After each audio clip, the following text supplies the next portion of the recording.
Bonjour les amis, c'est le Seb pour le team Oli le Belge. Eh bien, je suis très content de vous retrouver, après cette période de confinement, de vous retrouver par un superbe temps ensoleillé qui nous permet de profiter de, devinez quoi? Eh bien voilà, je vous la présente, la Harley Davidson Road Glide. Alors, cette bécane est quand même quelque peu atypique de par son look. Olivier le rappelait encore dans la présentation hier, les avis sont partagés, sont mitigés, soit on aime, soit on n'aime pas. Et effectivement, il faut avouer qu'avec ce carénage tête de fourche Shark Nose, eh bien, elle a un design très particulier. Néanmoins, vous savez que j'aime bien parler chiffres, je suis assez technique, donc je vais quand même revenir sur certains chiffres de cette bécane. On a un moteur, le 114 cubic inch, le Milwaukee 8, avec les fameuses 8 soupapes, 4 soupapes par cylindre. Ça a quand même permis un certain gain d'agrément du moteur, ainsi qu'un gain de puissance. En parlant de puissance, eh bien, je peux vous dire, et croyez-moi, que quand on met un peu les watts, ça tracte. Pas moins de 163 Nm de couple propulse cette bécane. Et tout ça dans un confort invraisemblable. Elle est juste exceptionnelle à ce niveau-là.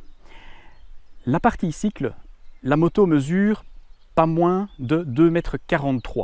Donc elle est assez massive. Elle est assez lourde également, 371 kg. C'est quand même pas rien. L'avantage pour contenir un petit peu ces dimensions et pour éviter que ça soit trop paquebot, eh bien, c'est qu'elle est très basse. Le centre de gravité est extrêmement bas sur cette machine, ce qui fait que quand on est calé sur sa trajectoire, quand on roule sur nos nationales, eh bien, on a vraiment l'impression d'être, je ne vais pas dire sur un tapis volant, parce que malgré tout, on a un petit retour d'information du sol par rapport aux aspérités, par rapport aux irrégularités, mais on est vraiment sur quelque chose qui nous permet d'être sûr et certain de la trajectoire, de la stabilité. Elle est vraiment impériale. Alors, pour continuer, j'ai pour ma part l'expérience d'Harley Davidson, une expérience qui remonte à il y a une douzaine d'années.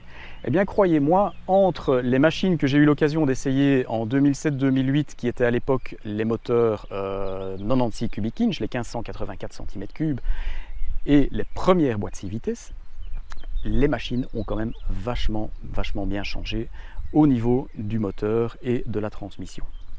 Donc les moteurs, je vous l'ai dit, 114 cubic inch, environ 1868 cm3. Ces deux grosses gamelles vous donnent ce couple phénoménal dont je vous parlais là tout de suite. La boîte à 6 vitesses a elle aussi, je pense, un petit peu évolué en agrément. Elle reste de facture solide, elle réclame quand même une manipulation assez virile du pied gauche, mais tout s'emboîte parfaitement. Il n'y a pas de croc, de clong tout particulier inhérent à cette transmission. Elle fonctionne parfaitement bien. L'embrayage aussi réclame son lot de poignes. Embrayage à commande hydraulique, vous voyez là le pot de l'émetteur. C'est effectivement une moto à l'américaine, il faut y aller gentiment, enfin plus que gentiment, même fermement pour pouvoir tracter la poignée d'embrayage. Donc, au niveau du technique, on est sur quelque chose de vraiment exceptionnel. Les évolutions du Milwaukee 8 sont vraiment phénoménales. Alors, c'est bel et bien d'accélérer, vous me direz, mais il y a aussi le paramètre du freinage. Le freinage a lui aussi évolué cette année-ci et se voit confié à 3 disques de 300 mm de diamètre qui sont pincés par des étriers à 4 pistons. Les mêmes étriers à l'avant qu'à l'arrière. Bon, là, à l'arrière, on ne le voit pas, il est caché par la valise de droite. Mais c'est quelque chose qui fonctionne diablement bien pour freiner les 371 kg de la machine hors passager.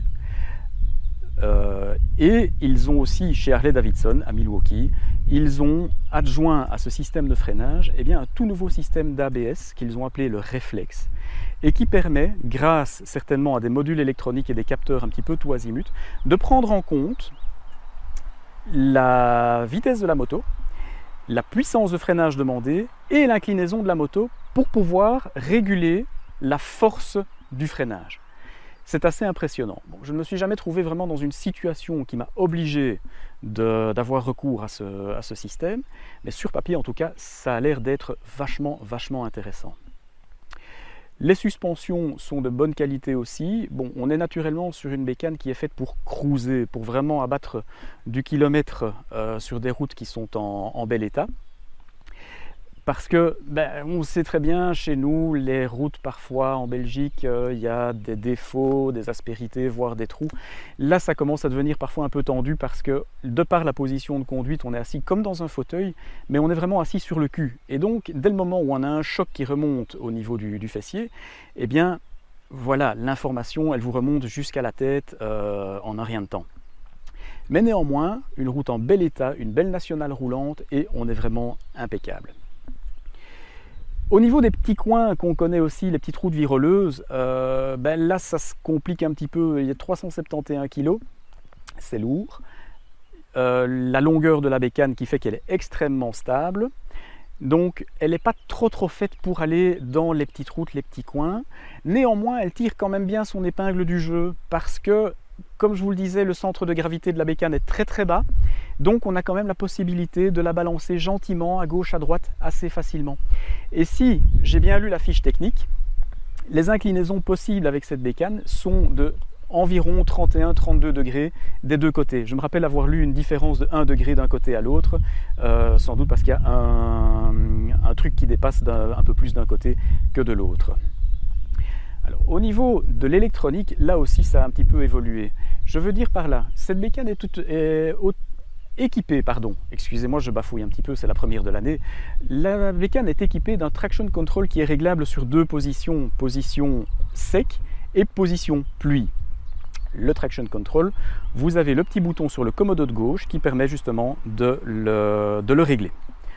Alors, l'électronique, je vous disais, elle a bien évolué aussi, et je vais vous faire une petite démonstration de ce magnifique tableau de bord qui trône en position centrale à l'intérieur de ce carénage tête de fourche. Bon, je vais actionner le système de contact. Vous voyez, c'est un système keyless, la clé est dans la valise. J'ai mis en position accessoire, comme ça je ne mets pas la pompe à essence en route, ça ne sert pas à grand chose pour la démo que je vais vous faire. Et on a la petite animation de bienvenue de Harley-Davidson qui se met en route. Le petit avertissement de sécurité bien entendu. Et qu'est-ce qu'on y trouve? Eh bien, de la musique, on y trouve un système de navigation, on y trouve le contrôle du téléphone, les trois options principales sur l'écran, et en dessous, on a les favoris et les réglages. Alors pour utiliser tout ça, vous avez soit les touches tactiles sur le côté. Si j'appuie par exemple sur information, eh bien j'ai les informations relatives au trajet que j'ai programmé dans la mémoire du GPS pour pouvoir voir un peu où j'en suis au niveau de ma destination, de ma consommation, du cap suivi. J'ai même un indicateur d'altitude à gauche de l'écran, à côté d'un indicateur de température. Très complet, avec le joystick qui est situé sous le pouce droit au commodo du guidon. Eh bien, je peux avoir un accès sur les informations du moteur, par exemple, le niveau d'huile, la distance encore permise avant l'entretien, les informations sur la pression des pneus, il y a des capteurs là aussi, et le résumé du voyage, vitesse moyenne, consommation moyenne, nombre de litres utilisés, le nombre d'arrêts, ceci étant valable lorsqu'on a programmé un trajet dans le GPS. Je dois dire qu'en parlant du GPS, la qualité de l'affichage de la carte est quand même très intéressante. On a un niveau de détail qui est quand même assez haut. Je me rapproche pour que vous puissiez voir. Vous avez les possibilités de zoomer, de vous rapprocher, également de dézoomer, pour avoir une vue plus d'ensemble de l'endroit où vous êtes. Et vous avez les fonctions de navigation que l'on trouve en appuyant simplement sur l'écran tactile. Ça nous permet de savoir où on est et de programmer une destination. Là, je pense que je suis occupé à me mêler les pinceaux parce qu'en fait, c'est plus de cet ordre-là qu'il faut faire pour aller programmer la destination. Voilà, rue de Jean Blou à Namur, par exemple, entrée. Je vais rentrer dans le menu. Ah, je vais peut-être d'abord laisser passer mes camarades. Voilà, un petit salut. Bonjour les gars. Voilà. Donc, je disais, j'avais programmé la destination à Namur. qui n'a pas retenu malheureusement, mais ça c'est pas grave. Donc si je fais ceci, à Bastogne par exemple, la petite flèche pour la destination, et le GPS peut se mettre en route pour nous indiquer la marche à suivre. Voilà. Donc ça c'est pour le système de navigation qui à mon sens est vraiment très très bien fait pour cette bécane qui est faite, je vous le rappelle, pour voyager. Alors au niveau musique, eh bien vous avez la radio avec une commande de volume et de station qui se trouve sous le pouce gauche au commodo gauche donc. Vous avez la possibilité de brancher votre téléphone ou une clé USB dans le vide-poche à droite du carénage. Voilà, un petit coup d'œil, vous voyez la prise USB. Et vous avez aussi la chance de pouvoir utiliser cette prise USB avec un iPhone pour que le système Apple CarPlay s'accouple avec votre téléphone iPhone. Donc ça permet vraiment un pilotage complet de toutes les fonctions de votre téléphone avec l'écran tactile de la moto. Je vous dis, cette partie électronique est vraiment sensationnelle. Ce qu'on trouve également sur la moto, c'est un dispositif qui permet de continuer à téléphoner. Mais ça nécessite déjà d'activer les commandes vocales que vous avez ici sur le commodo gauche également, hein, à côté du bouton de clignoteur. Ça nécessite bien entendu le Apple CarPlay ou la connexion Bluetooth qui est disponible avec la machine. Et vous avez nécessairement besoin d'un kit micro-écouteur dans votre casque pour pouvoir continuer les communications en main libre et en sécurité. Alors, la sonorisation, elle est confiée à un système qu'ils ont appelé le Boombox. Et on trouve à gauche et à droite du carénage, vers l'intérieur bien entendu, dirigé vers le pilote, les deux haut-parleurs qui font, si j'ai bien lu la fiche technique, 25 watts chacun. Ce qui est quand même bien pour pouvoir écouter sa musique favorite lorsqu'on croise à allure modérée. Pour l'avoir essayé à 90 à l'heure, il faut déjà monter le volume presque au maximum pour entendre encore quelque chose, mais là, bon, on a quand même le voisinage qu'on aimerait autant ne pas déranger. Ce qui a été particulièrement soigné aussi, c'est l'instrumentation à aiguille. Elle est vraiment très très jolie et s'intègre magnifiquement bien à côté de cet écran tactile qu'on trouve en plein milieu du tableau de bord. Donc à gauche de ce tableau de bord électronique, on a la jauge à essence. À droite, nous avons un voltmètre qui indique la charge de la batterie. Et alors sur le T de fourche supérieure, entre les deux parties du guidon, on trouve un compteur et un compte-tours avec toute la panoplie de compteurs totalisateurs, partiel 1, partiel 2, l'autonomie restante avec le plein, la pression du pneu avant, la pression du pneu arrière et le totalisateur complet. Niveau consommation, la fiche technique indique qu'elle devrait consommer grosso modo 7 à 8 litres au 100 km. Je n'ai pas encore été faire le plein de la machine après notre balade, mais je peux vous dire qu'a priori Harley-Davidson sur ce coup-là tient ses promesses. Maintenant, ce qu'il y a aussi, c'est que cette machine est en plein rodage. Vous avez vu, le compteur nous indiquait environ 550 km. On va vérifier ça ensemble, 543 pour être précis. Donc ça veut dire qu'on ne brusque pas trop la mécanique, même si ce sont des mécaniques modernes, les usinages sont beaucoup plus précis que précédemment. Je fais quand même attention de ne pas la brusquer et comme le gentil monsieur chez Harley-Davidson me l'a demandé, de ne pas titiller trop fort la zone au-dessus des 3000 tours. 3000 tours par minute, c'est d'ailleurs le régime auquel le couple maximum est délivré. Donc vous imaginez qu'il n'y a vraiment pas besoin, pour se faire plaisir avec cette machine, d'aller beaucoup plus loin. Les aspects pratiques au niveau de la bagagerie, eh bien comme vous voyez, il y a deux coffres à l'arrière de la machine qui sont à ouverture par levier. Vous levez le levier et le coffre s'ouvre. Les dimensions sont généreuses. Honnêtement, il y a du volume dedans. Le seul petit bémol qu'on pourrait leur apporter, mais je comprends aussi pourquoi ils l'ont fait comme ça, c'est que ces valises sont assez étroites. Elles font moins de 20 cm de largeur.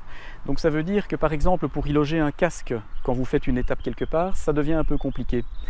Néanmoins, les volumes sont très intéressants. Vous voyez ici un petit sac à dos, un petit peu de matériel, les clés, ben, je ne vous avais pas menti, un système keyless.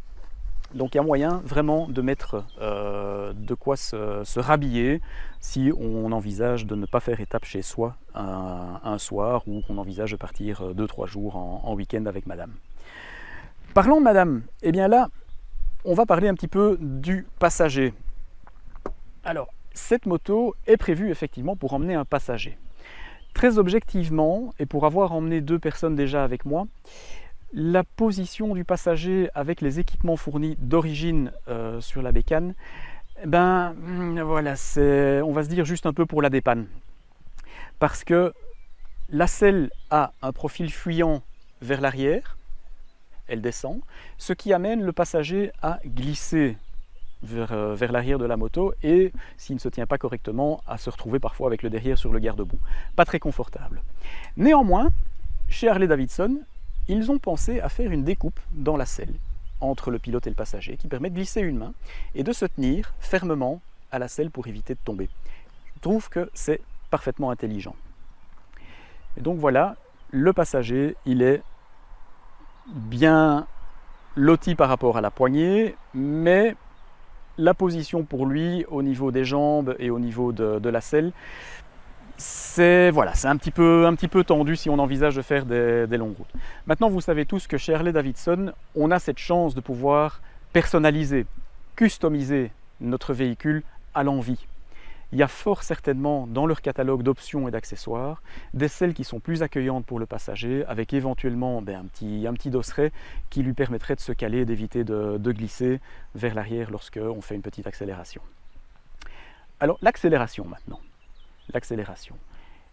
Je ne vous ai pas encore fait écouter le bruit de ce magnifique Milwaukee 8. Eh bien, on va y aller maintenant. Donc, retour au contacteur. Je mets en position Ignition. La pompe à essence se met en route. Elle fait son test de l'électronique et des paramètres moteurs. Voilà. Vérification du neutral. On peut démarrer la machine. Une pression sur le bouton sur le commodo droit. Et notre bicylindre de 1868 cm3 s'ébroue facilement. Alors, vous me direz, c'est chouette, on reconnaît le bruit de la Harley. Oui, en effet, on reconnaît le bruit de la Harley. Mais il est étouffé. Il est très discret. Ok, il est discret. Et c'est là que ce petit bouton magique qui se trouve fixé au commodo de gauche permet de faire donner de la voix à notre moteur. Donc, si j'appuie dessus, la petite lumière s'allume, on entend directement que le bruit se fait beaucoup plus grave. Donnez un petit coup de gaz et ça sonne comme une Harley. La deuxième position de ce petit bouton, je réappuie, le bouton clignote, on entend que le bruit descend d'un palier. Donc on est sur quelque chose déjà d'un petit peu plus discret qui permet de se balader sur des routes avec un peu plus de densité de population sans pour autant déranger le voisinage. Et alors pour moi le fin du fin, c'est la troisième position qui étouffe complètement le bruit. Alors pourquoi est-ce le fin du fin? Parce que justement ça vous permet de démarrer votre machine le dimanche matin en partant faire votre balade sans réveiller votre voisinage et ça vous permet de traverser des villages sans déranger les riverains avec le bruit du moteur. Moi je trouve ce système vraiment magnifique. Et le gros avantage, c'est que quand on coupe le moteur, le système se réinitialise et revient à la position la moins bruyante pour éviter que les distraits n'oublient de revenir dessus lorsqu'ils remettent leur bécane en route, le dimanche matin par exemple. Voilà les amis, il va être temps maintenant d'aller faire un petit tour, donc je vais vous emmener. On est sur une petite route bucolique, viroleuse comme il se doit, du côté de Bertogne, un petit village situé entre Bastogne et La Roche-en-Ardenne. Donc je vais vous emmener faire une petite balade au guidon de cette magnifique bécane. A tout de suite les amis.